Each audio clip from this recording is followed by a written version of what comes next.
Real analysis के lecture 11 में खुशामदीद। आज हम डिस्कस करने जा रहे हैं सब सीक्वेंसेस के।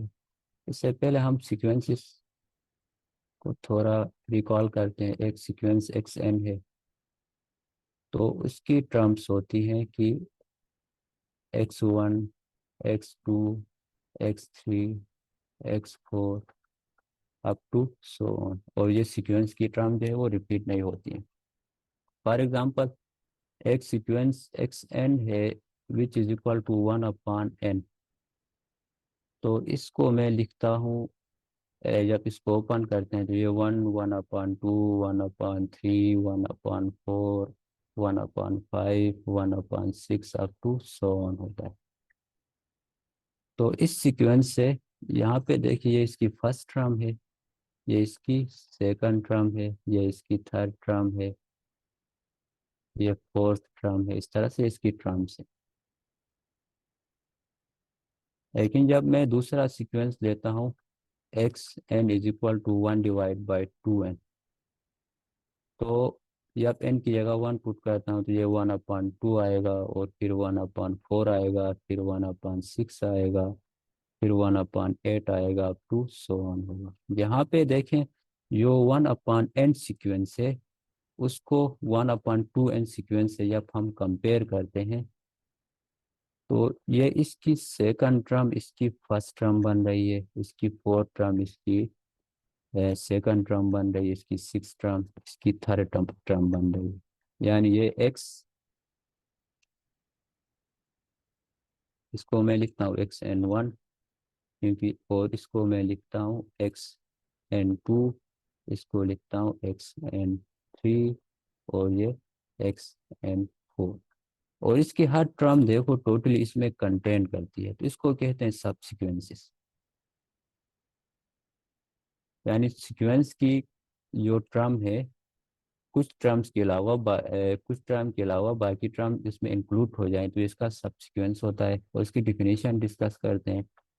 ए subsequence of a sequence x n, ये एक सीक्वेंस है, इज ए सीक्वेंस। यानी सब सीक्वेंस भी देखिए, ये अगेन एक सीक्वेंस बना रहा है।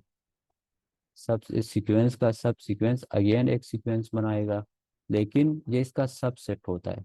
सब सीक्वेंस की तमाम टर्म जो है वो सीक्वेंस के अंदर इंक्लूड होती है। whose terms are chosen from x n, यानी इसकी जो टर्म्स है वो हम एक्स एन से ही चूज करते हैं।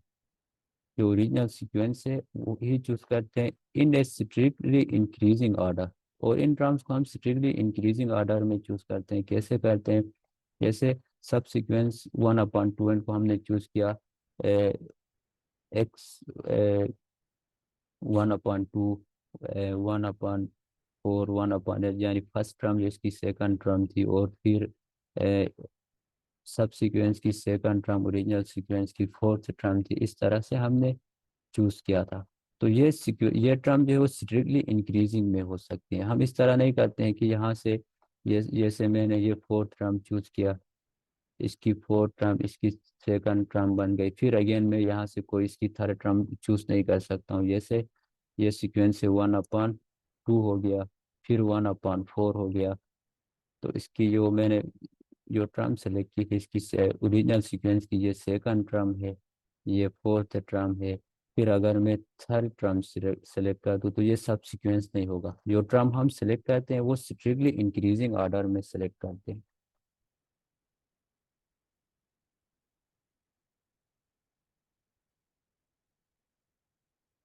और एक टर्म को हम रिपीट भी नहीं कर सकते हैं, और ये स्ट्रिक्ट इंक्रीजिंग होती है। जैसे एक्स एन के आपके पास एक subsequence x n one, x n two, x n k, तो यानी स्ट्रिक्टली इंक्रीजिंग ऑर्डर में इस तरह होगा, n one is less than n two is less than n three which is less than n k, and so on होगा। तो इस तरह इसको आप सिलेक्ट कर सकते हैं। यहाँ पे कुछ एग्जांपल्स हैं, एग्जांपल ऑफ सब सीक्वेंसेस के।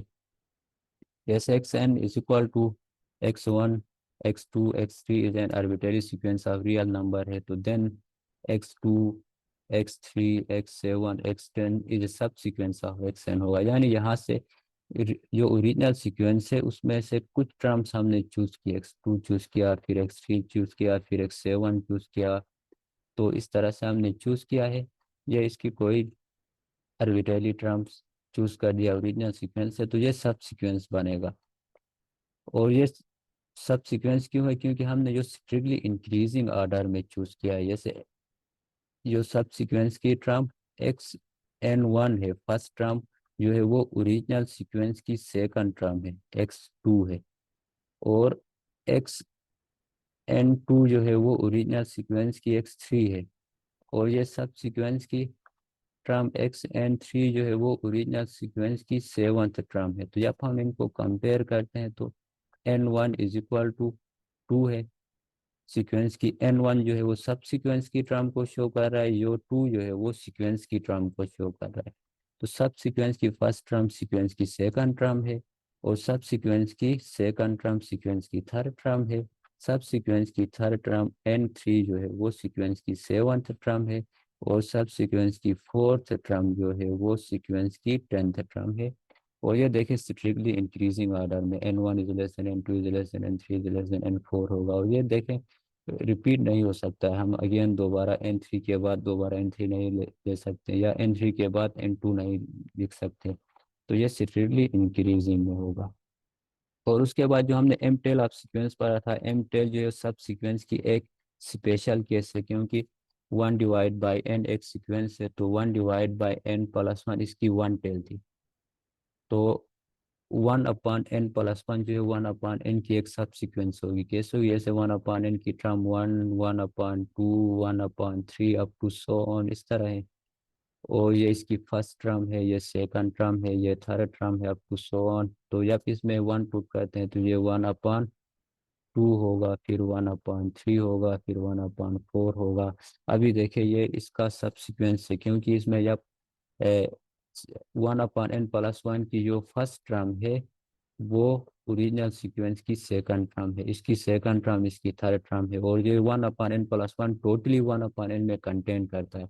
इसी तरह 1/n+2 जो है वो to tail of this sequence होगा, और इसका सीक्वेंस बनेगा 1/3, 1/4 अप टू सो ऑन। और 1/3 देखिए 1/n में इसकी जो फर्स्ट टर्म है वो इसकी थर्ड टर्म है, सेकंड टर्म इसकी फोर्थ टर्म है, और ये टोटली इसमें कंटेन करता है। इसी तरह जो एम टेल ऑफ सीक्वेंस है वो भी सब सीक्वेंस है। और सब सीक्वेंस की एग्जांपल तो हमने स्टडी किया। अभी नॉट सब सीक्वेंस के लिए क्या होगा? जैसे कोई सीक्वेंस X1 फिर X3 है, फिर अगेन X2 चूज किया है, यानी 3 के बाद 2 फिर 5 किया, तो ये नॉट ए सब सीक्वेंस होगा, क्योंकि इसमें देखिए n1 = 1 है, n2 3 है, सब सीक्वेंस ओरिजिनल सीक्वेंस की थर्ड टर्म चूज किया, और n3 देखिए अगेन 4 है। तो ये स्ट्रिक्टली ऑर्डर में नहीं है, सब सीक्वेंस स्ट्रिक्टली ऑर्डर में होगा, n1 is less then n2 is less then n3 इस तरह होगा।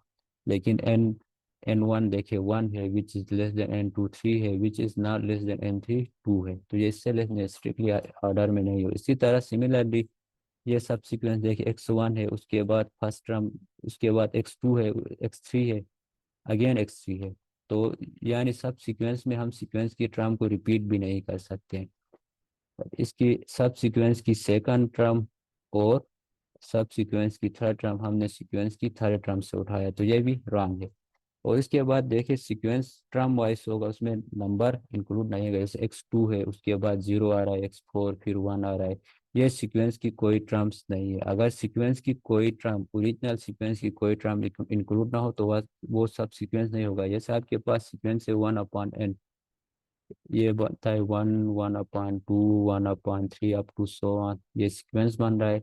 लेकिन अब इसका एक सब सीक्वेंस बन रहा है 1, 1/2, फिर इसमें 0 ऐड कर रहे हैं, फिर 1/3, फिर इसमें 4 ऐड कर रहे हैं, फिर 1/4 इस तरह से बना रहे हैं। तो देखिए यहाँ पे जो दरमियान में ट्रम आ रही है, ये ट्रम देखिए सीक्वेंस की फर्स्ट ट्रम आ रही है, ये सेकंड ट्रम आ रही है, ये सीक्वेंस की कोई ट्रम ही नहीं आ रही इसमें। 1/n की कोई 0 इसकी कोई ट्रम नहीं है, 4 1/n की कोई ट्रम नहीं है, तो ये सब सीक्वेंस नहीं होगा।